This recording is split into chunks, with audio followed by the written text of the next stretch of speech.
Hello दोस्तों, स्वागत है आपका आपके अपने यूट्यूब चैनल पे। दोस्तों, आज का वीडियो बहुत ही इंपॉर्टेंट वीडियो है आपका। आज हम लेकर के आए हैं सामान्य हिंदी कक्षा 12 वालों के लिए, जो आपका ये 2023 में पूछा गया था। तो इसका सॉल्व पेपर लेकर के आए हैं। ये देखिए, ये 2023 का पेपर है। 2023 में दूसरा सेट है। ये सेट आपको ये दूसरा सेट है, इसको हल करवाया गया है। तो आप बने रहें हमारे साथ और आप पढ़ते रहें। तो देखिए, ये है आपका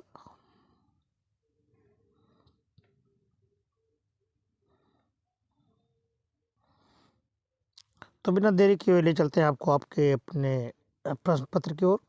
तो ये देखिए, 2023 का सामान्य हिंदी केवल एक प्रश्न पत्र है, सेट 2 का। खंड का में देखिए, इसमें आपके क्वेश्चन पूछे जा रहे हैं। पहला है,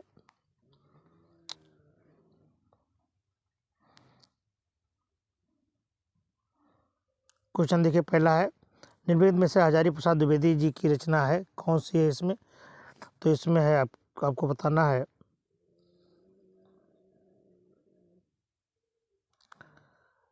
तो इससे पहला है आपका बिल्लेसुर बरहिका, ये आपका ऑप्शन सही है, दूसरा। अगला क्वेश्चन कह रहा है कि निम्नलिखित में से आचार्य रामचंद्र शुक्ल द्वारा लिखित निबंध कौन सा है?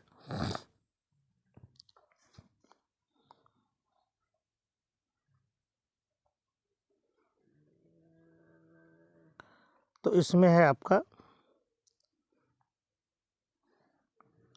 ये चौथा ऑप्शन सही है। अज्ञात शत्रु रचना की विधा क्या है? तो इसमें है आपका आत्मकथा। और चौथा है, अज्ञेय की रचना क्या है? तो अज्ञेय की जो रचना है वह है शेखर एक जीवनी, यानी फोर्थ ऑप्शन सही है। ठीक है।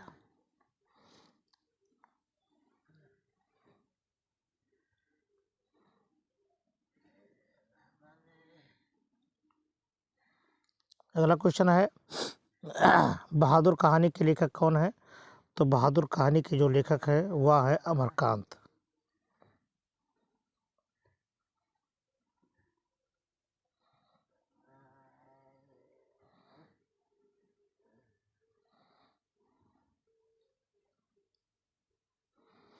अगला क्वेश्चन है, रामधारी सिंह दिनकर प्रमुख कवि हैं, किस काव्यधारा के? तो ये है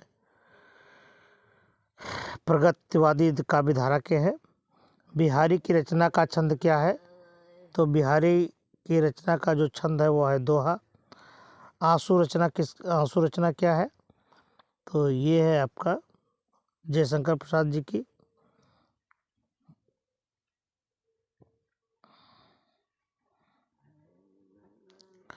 छायावाद स्थूल के प्रति सूक्ष्म का विद्रोह कथन क्या है, किसका है? तो ये है डॉक्टर नागेंद्र का।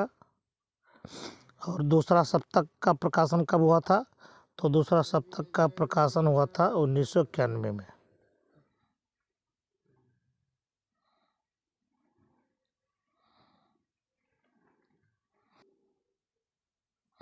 अगला है, ये तीसरा क्वेश्चन दिया गया आपको। नीचे दिए गए गद्यांश पर आधारित निम्नलिखित कथनों का उत्तर दीजिए। ये आपको 5x2 यानी 10 नंबर प्रोवाइड दिया जाएगा। तो देखिए, ये आपके कथन हैं। माता अपने सब पुत्रों को समान भाव से चाहती है, इसी प्रकार पृथ्वी पर बसने वाले जन बराबर हैं, उनमें ऊंच नीच भेदभाव नहीं है। जो मातृभूमि के साथ जुड़ा हुआ है वह सम्मान अधिकार का भागी है। पृथ्वी पर निवास करने वाले सभी जनों का विस्तार अनंत है। नगर और जनपद, पुर और गांव, जंगल और पर्वत नाना प्रकार के जनों से भरे हुए हैं। ये जन अनेक प्रकार की भाषाएं बोलने और अनेकों धर्म मानने वाले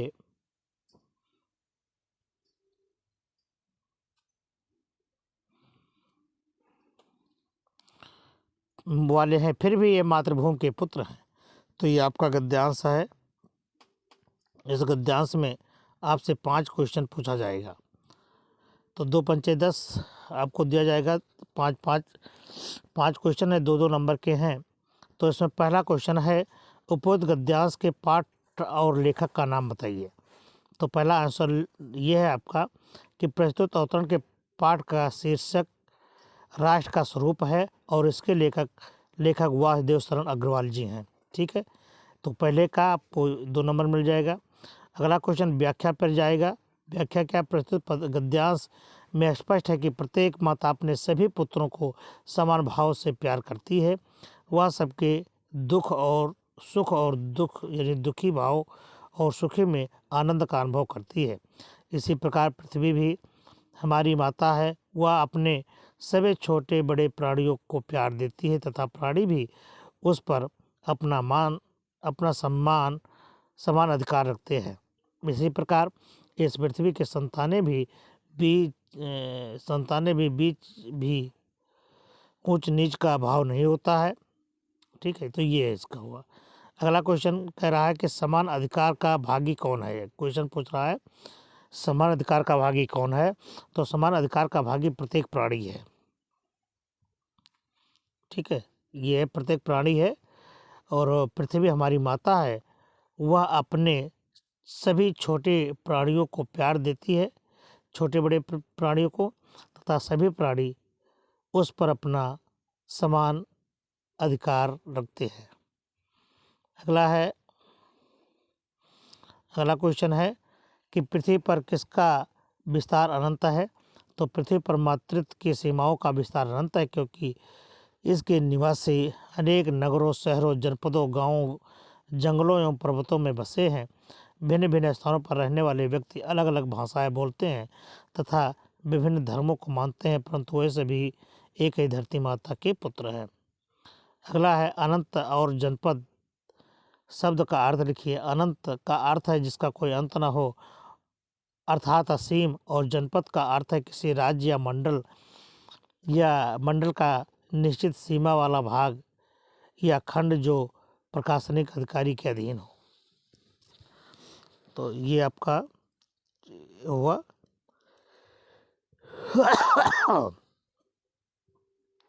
अगला क्वेश्चन है, ये पद्यांश का है कि दिए गए पद्यांश पर आधारित निम्नलिखित प्रश्नों के उत्तर दीजिए।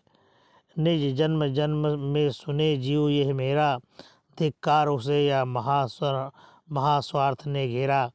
100 बार धन्य वह एक लाल की माई, जिन जननी ने है जना भरत सा भाई। पागल से प्रभु के साथ सभा चिल्लाई, 100 बार धन्य वह एक लाल की माई। इसमें देखिए ये आपको पद्यांश दिया गया है। इसके 5 क्वेश्चन है। उपयुक्त पद्यांश का शीर्षक और कवि का नाम लिखना है। फिर रेखांकित अंश की व्याख्या करनी है। कैकेयी को धिक्कारते हुए क्या कहती है, स्वयं को क्या कहती है, और कैकेयी के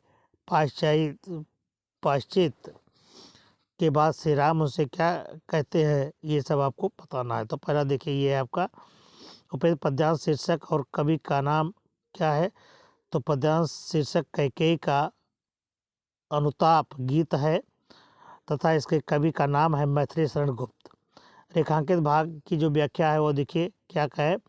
कैकेयी पश्चाताप व्यक्त करते हुए कहती है कि अब तो जन्म जन्मांतर तक मेरी आत्मा यह सुनने के लिए विवश होगी कि अयोध्या की रानी कैकेयी को महास्वार्थ ने घेर कर ऐसा अनुचित कर्म कराया है कि उसने धर्म के मार्ग का त्याग कर अधर्म के मार्ग का अनुसरण किया है। तीसरा क्वेश्चन है, कैकेयी स्वयं को धिक्कारते हुए क्या कहती है।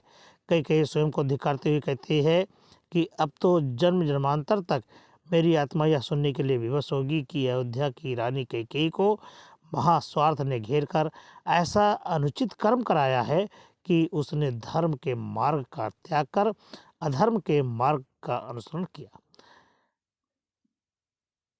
कैकेयी के पाश्चात्य के बाद श्री राम उनसे क्या कहते हैं। कैकेयी के पाश्चात्य के बाद श्री राम ने कहा है कि भरत जैसे महान पुत्र रत्न को जन्म देने वाली माता को 100 बार धन्य है। प्रभु राम के साथ कैकेयी के अपराध का मार्जन करती हुई सभा क्यों चिल्ला उठी? प्रभु राम के साथ कैकेयी के अपराध का अपमार्जन करते हुए सभा चिल्ला उठी कि भरत जैसे महान पुत्र को जन्म देने वाली माता को 100 बार धन्य है, कैकेयी निर्दोष है। इसी में देखिए इसका अथवा भी आपको दिया गया है। कौन तुम संस्कृत जलनिधि तीर, तरंगों से फेंकी मणि एक, कर रहे निर्जन का चुपचाप प्रभा की धारा से अभिषेक, मधुर विश्रांत और एकांत, जगत का सुलझा हुआ रहस्य एक करुणामय सुंदर मौन और चंचल मन की आलस्य। उपयुक्त पद्यांश की आपको शीर्षक और कवि का नाम रेखांकित वही व्याख्या करनी है। उपयुक्त में कवि किसका परिचय पूछ रहा है, ये 5 क्वेश्चन आपको देने हैं। तो देखिए ये आपके 5 के उत्तर है। पहले ये शीर्षक का नाम है गीत या श्रद्धा मनु, इसके कवि का नाम है जयशंकर प्रसाद। रेखांकित की व्याख्या है, श्रद्धा मनु से प्रश्न करती है कि तुम कौन हो? जिस प्रकार सागर की लहरें अपने तरंगों से मड़ियों को अपने किनारे पर फेंक देती है, उसी प्रकार संसार रूपी सागर की लहरों द्वारा इस निर्जन स्थान में फेंके हुए तुम कौन हो? उपयुक्त पंक्तियों में कौन किसका परिचय पूछ रहा है? उपयुक्त पंक्तियों में प्रलय के अनंतर श्रद्धा मन को निर्जल स्थान में मौन बैठे देखकर उसके बारे में प्रश्न पूछ रही है। कौन अपनी कांति के वीरानों को शोभायमान कर रहा है? मन अपनी कांति से वीराने को शोभायमान कर रही है। और 5वां है, प्रभा की धारा से अभिषेक पंक्ति में कौन सा अलंकार है? तो इसमें उपमा अलंकार है। ठीक है, अगला देखिए, यहाँ पर एक क्वेश्चन 5वां आ गया है आपका। ये 5वां क्वेश्चन है, निम्नलिखित में से किसी एक लेखक का साहित्यिक परिचय देते हुए प्रमुख रचना का उल्लेख कीजिए। ठीक है, तो देखिए यहाँ आपको दिया गया वासुदेव शरण अग्रवाल का। देखो साहित्यिक परिचय इस तरह से है।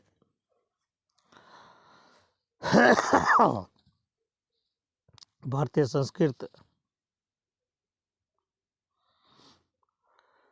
और पुरातत्व के विद्वान वासुदेव शरण अग्रवाल जी का जन्म 1904 ईस्वी में उत्तर प्रदेश के मेरठ जिले के खेड़ा नामक ग्राम में हुआ था। काशी हिंदू विश्वविद्यालय से स्नातक करने के बाद MA, PhD और D.Litt की उपाधि इन्होंने लखनऊ विश्वविद्यालय से हासिल की। इन्होंने पाली, संस्कृत, अंग्रेजी आदि भाषाओं एवं उनके साहित्य का गहन अध्ययन किया। ये हिंदू काशी विश्वविद्यालय के भारतीय महाविद्यालय के पुरातत्व और प्राचीन इतिहास विभाग के अध्यक्ष रहे। वासुदेव शरण अग्रवाल दिल्ली के राष्ट्रीय संग्रहालय के भी अध्यक्ष रहे। हिंदी की इस महान विभूति का वर्ष 1967 में स्वर्गवास हो गया। इनकी साहित्यिक सेवाएं देखिए, इन्होंने कई ग्रंथों का संपादन व पाठ शोधन भी किया। जयसी ने पद्मावती की संजीवनी व्याख्या और बाणभट्ट के हर्षचरित और सांस्कृतिक अध्ययन प्रस्तुत करके इन्होंने हिंदी साहित्य को गौरवान्वित किया। इन्होंने प्राचीन महापुरुषों जैसे श्री कृष्ण, वाल्मीकि, मनु आदि का आधुनिक दृष्टिकोण से बुद्ध संगत चरित्र चित्रण किया। कृतियाँ देखिए, डॉक्टर अग्रवाल के निबंध रचना, शोध और संपादन के क्षेत्र में महत्वपूर्ण कार्य किया है। इनकी प्रमुख रचनाएं हैं निबंध संग्रह पृथ्वी पुत्र, कल्पलता, कला और संस्कृति, कल्पवृक्ष, भारत की एकता, माता भूमि, बागधारा आदि है।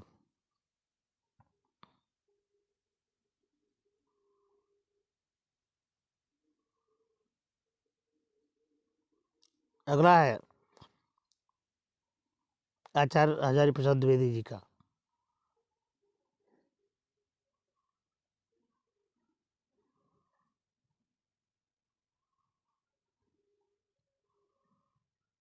देखिए इनका यहाँ पर ये अभी अग्रवाल का यहाँ पर है, ये हिंदी में स्थान ये है। अब देखिए जीवन परिचय इनका, ये हजारी प्रसाद द्विवेदी जी का जीवन परिचय यहाँ से स्टार्ट होता है। हिंदी के उपन्यास, आलोचक एवं भारतीय संस्कृति के योगिन विख्यात आचार्य हजारी प्रसाद द्विवेदी जी का जन्म 1907 में बलिया जिले के दुबे का छपरा नामक ग्राम में हुआ था। संस्कृत और ज्योतिष का ज्ञान इन्हें उत्तराधिकार में अपने पिता पंडित अनमोल दुबे से प्राप्त हुआ था। 1930 में काशी हिंदू विश्वविद्यालय से ज्योतिषाचार्य की उपाधि प्राप्त करने के बाद 1940 से वर्ष 1950 तक ये शांत निकेतन में हिंदी भवन के निदेशक के रूप में कार्यरत रहे। वृत्ति स्वाध्याय और साहित्य सृजन का शिलान्यास यही हुआ। वर्ष 1950 में हिंदू काशी विश्वविद्यालय के हिंदी विभाग के अध्यक्ष भी बने। ये देखिए 1960 में 60 से वर्ष 66 तक पंजाब विश्वविद्यालय चंडीगढ़ में इन्होंने विभाग के अध्यक्ष बने रहे। वर्ष 57 में इन्हें पद्म भूषण से नवाजा गया और 1979 में रोगशैया पर चिर निद्रा में चले गए। साहित्यिक सेवाएं देखें क्या है इनकी। आधुनिक युग के गद्यकारों में आचार्य हजारी प्रसाद द्विवेदी का महत्वपूर्ण स्थान है।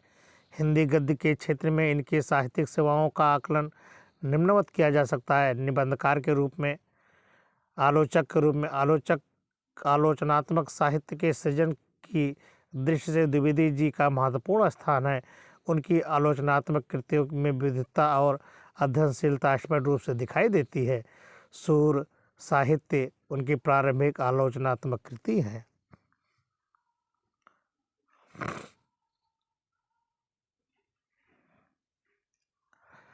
उपन्यासकार के रूप में द्विवेदी जी ने 4 महत्वपूर्ण उपन्यासों की रचना की है। ये है बाणभट्ट की आत्मकथा, चारुचंद्र लेख, पुनर्नवा और अनामदास का पोथा। ठीक है। ललित निबंधकार के रूप में भी इन्होंने अपना कार्य किया है। निबंध संग्रह, आलोचना साहित्य, भाषा शैली देखिए कैसी है इनकी। भाषा शैली में देखिए आचार्य हजारी प्रसाद द्विवेदी जी ने अपने साहित्यिक और संस्कृतनिष्ठ साहित्यिक तथा सरल भाषा का प्रयोग किया है। उन्होंने संस्कृत के साथ साथ अंग्रेजी, उर्दू तथा फारसी भाषा में प्रचलित शब्दों का उपयोग किया है।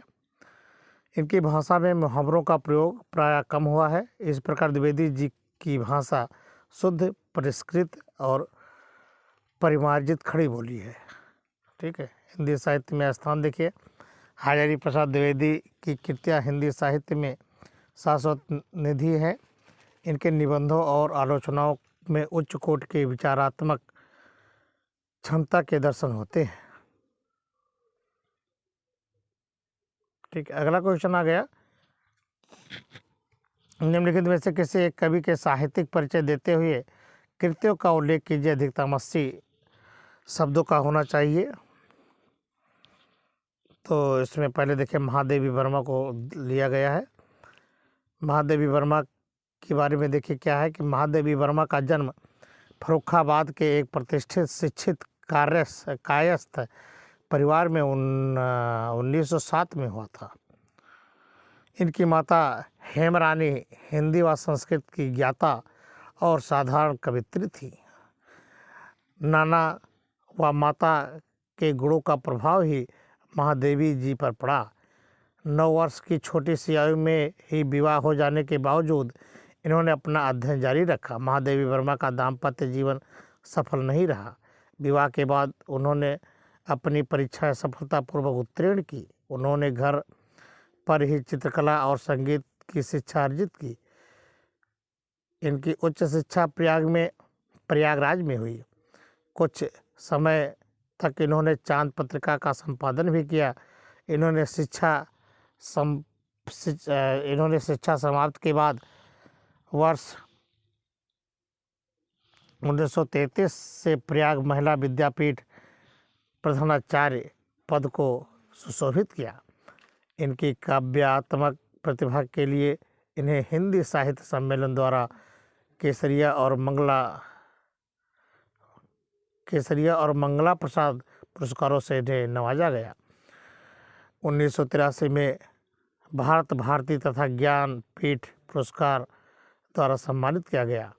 भारत सरकार द्वारा पद्मभूषण सम्मान से सम्मानित इस महान लेखक का स्वर्गवास 11 सितंबर 1987 को हो गया। इनके साहित्यिक देखिए गतिविधियाँ क्या है। छायावाद की प्रमुख प्रतिनिधित्व महादेवी वर्मा का नारी के प्रति विशेष दृष्टिकोण एवं भावुकता होने के कारण उनके काव्य के रहस्यवाद, वेदना भाव, अलौकिक प्रेम आदि की अभिव्यक्ति हुई। महादेवी वर्मा की चांद पत्रिका में रचनाओं के प्रकाशन के पश्चात उन्होंने विशेष प्रसिद्धि प्राप्त की। ये कृतियाँ हैं इनकी। काव्यगत विशेषताएं, अलौकिक प्रेम का चित्रण है इनमें, रहस्यात्मक, वेदना भाव, ये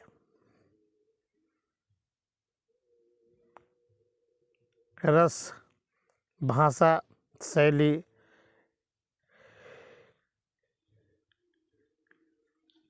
अगला है आपका रामधारी सिंह दिनकर। देखिए इनका क्या है। राष्ट्रीय भावनाओं के ओजस्वी कवि रामधारी सिंह दिनकर का जन्म बिहार के मुंगेर जिले के सेमरिया गांव में 30 सितंबर 1908 को हुआ था। वर्ष 1932 में पटना कॉलेज से बीए किया, फिर एक स्कूल में अध्यापक हो गए। 1950 में इन्हें मुजफ्फरपुर के स्नातकोत्तर महाविद्यालय के हिंदी विभाग का अध्यक्ष नियुक्त किया गया। 1952 में इन्हें राज्यसभा का सदस्य मनोनीत किया गया। 72 में इन्हें ज्ञानपीठ विद्या पुरस्कार मिला। 24 अप्रैल 1974 को हिंदी काव्य गगन का यह दिनकर हमेशा के लिए अस्त हो गए, अर्थात स्वर्ग से धार गए। इनके साहित्यिक गतिविधियाँ देखिए क्या है। रामधारी सिंह दिनकर छायावादोत्तर काल में प्रगतवादी कवियों में सर्वश्रेष्ठ कवि थे। दिनकर जी ने राष्ट्र प्रेम, लोक प्रेम आदि विभिन्न विषयों पर काव्य रचना की। उन्होंने सामाजिक और आर्थिक समानता और शोषण के खिलाफ कविताओं की रचना की। एक प्रगतवादी और मानववादी कवि के रूप में इन्होंने ऐतिहासिक पात्रों और घटनाओं को ओजस्वी और प्रखर शब्दों में ताना बाना दिया। ज्ञानपीठ से सम्मानित इनकी रचना उर्वशी की कहानी मानवीय प्रेम, वासना और संबंधों के इर्द गिर्द घूमती रही। कृतियाँ देखिए क्या है इनकी। रामधारी सिंह दिनकर जी ने काव्य और गद्य दोनों क्षेत्रों में सशक्त साहित्य सर्जन किया है। इनकी प्रमुख काव्य संरचनाओं में रेणुका, रसवंती, हुंकार, कुरुक्षेत्र, रसमरथी, उर्वशी, परशुराम की प्रतीक्षा, नीलकुसुम, चक्रवाल, सामधेनी, सीपी और शंख, हारे को हरिनाम आदि शामिल है। इनकी काव्य विशेषता देखिए। भावपक्ष राष्ट्रीय का स्वर है। प्रगतिशीलता, हिंदी साहित्य में स्थान। रामधारी सिंह दिनकर की गणना आधुनिक युग के सर्वश्रेष्ठ कवियों में की जाती है। विशेष रूप से राष्ट्रीय चेतना और जागृति उत्पन्न करने वाले कवियों में इनका विशिष्ट स्थान है। ये भारतीय संस्कृति के रक्षक, क्रांतिकारी चिंतक, अपने युग का प्रतिनिधित्व करने वाले हिंदी के गौरव हैं। प्रेम और सौंदर्य, रस निरूपण, कलापक्ष, भाषा, शैली, छंद, अलंकार आदि से उत्कृष्ट है।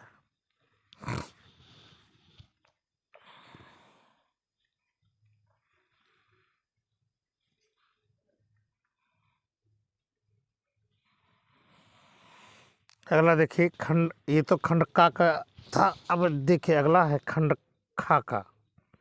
अब खंड खा में देखिए संस्कृत दिग्दर्शिका से है।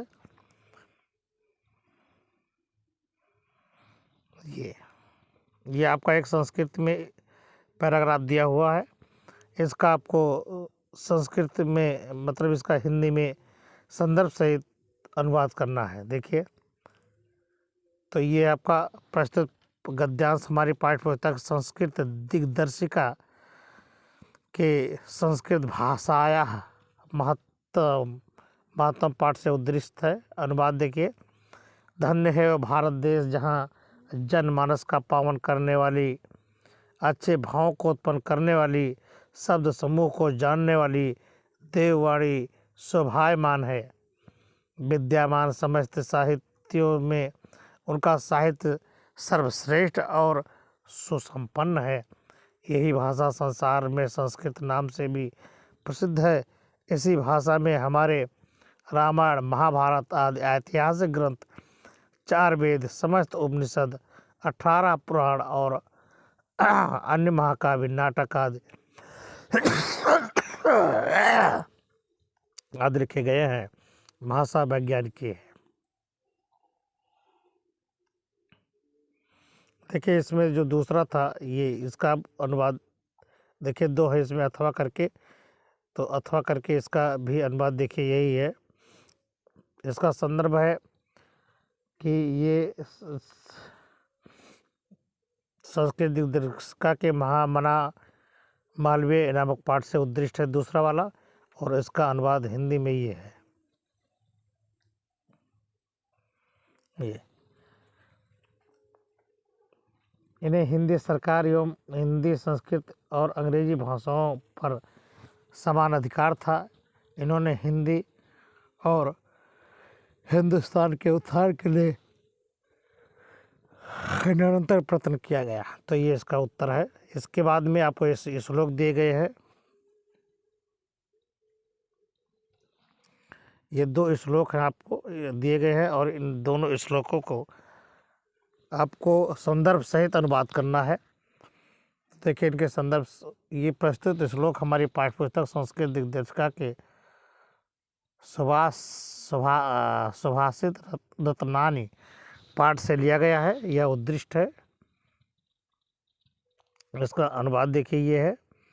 पीछे कार्य को नष्ट करने वाले तथा सम्मुख प्रिय बोलने वाले मित्र उसी प्रकार का त्याग कर देना चाहिए जिस प्रकार मुख पर दूध लगे विष से भरे घड़े को छोड़ देना चाहिए। ठीक है।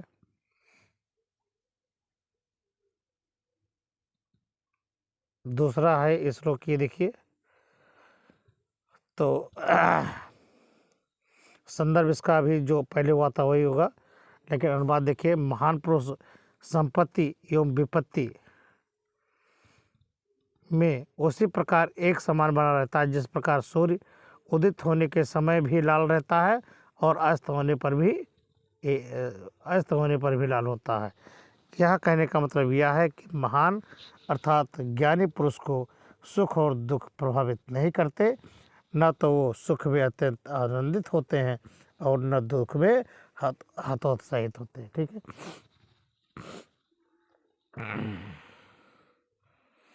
अगला देखिए, ये आपका एक यहाँ पर मुहावरा है, अपना उल्लू सीधा करना, या अर्थात अपना काम बनाना। ईद का चांद होना अर्थात बहुत प्रिय होना। काला अक्षर भैंस बराबर। ठीक है। तो ये आपको कोई ज़रूरी नहीं है कि आप किताब से अपने आप भी इसका उत्तर लिख करके आप अपने शब्दों में प्रयोग कर सकते हैं। देखिए, कुछ 2023 में दिए गए हैं, वो आपको दिया गया है। जले पर नमक छिड़कना, हवा निकल जाना, है ना। ये काला अक्षर भैंस बराबर। देखिए, पौर को किताब देने से क्या लाभ, उसको तो काला अक्षर भैंस बराबर है। ठीक है। यानी अनपढ़ होना, काला अक्षर भैंस बराबर का है अनपढ़। ठीक है। इस तरह से आपको मुहावरे आएंगे, मुहावरे का अर्थ लिखना होगा आपको और अपने वाक्य में प्रयोग करना होगा। ठीक है। ये अगला एक क्वेश्चन आ गया, देखिए, आपको बताना, जैसे रमेशा, इसमें संधि विच्छेद आपको बताना है। तो रमेशा का सही संधि विच्छेद क्या होगा, रमाधन ईसा। क्या होगा, रमाधन ईसा। ठीक है। तो इस तरह से आपको संधि विच्छेद कर लेना है। और ये देखिए, आप इसमें विभक्ति भी ज्ञात करना है। तो विभक्ति आप ज्ञात करेंगे। इसमें देखिए सही अर्थ का चयन करना है, अनिल और अनल का, अम्बुज और अम्बुद। ठीक है। निम्नलिखित शब्दों में से किसी के एक दो अर्थ लिखने, गति, तीर और पायोधर को। अगला इसमें बताया गया है कि एक सही शब्द का चयन करिए। आशा से अधिक क्या होना चाहिए? इस शब्द का जानने की इच्छा को क्या कहते हैं?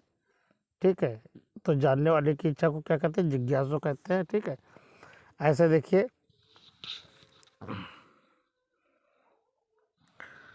इसमें आपको दिया गया है शब्दों को शुद्ध करने के लिए। व्यक्ति और समाज का घोर संबंध है। बेटी तो पराया धन होता है। तो इसे 4 है, इसमें 4 में से आपको शुद्ध लिखना होगा। अगला क्वेश्चन कह रहा है कि श्रृंगार रस अथवा वीर रस, उत्प्रेक्षा अलंकार और उपमा अलंकार, कुंडलिया छंद अथवा दोहा छंद के लक्षण और उदाहरण आपको दिखाने होंगे। और विद्यालय के प्रधानाध्यापक को सहायक अध्यापक की भर्ती के लिए या आप फीस के लिए किसी भी प्रकार से आपको एक पत्र लिखना होगा। और है आपको एक अपनी भाषा शैली के आधार पर एक आपको निबंध लिखना होगा। ठीक है, तो यहाँ पर देखिए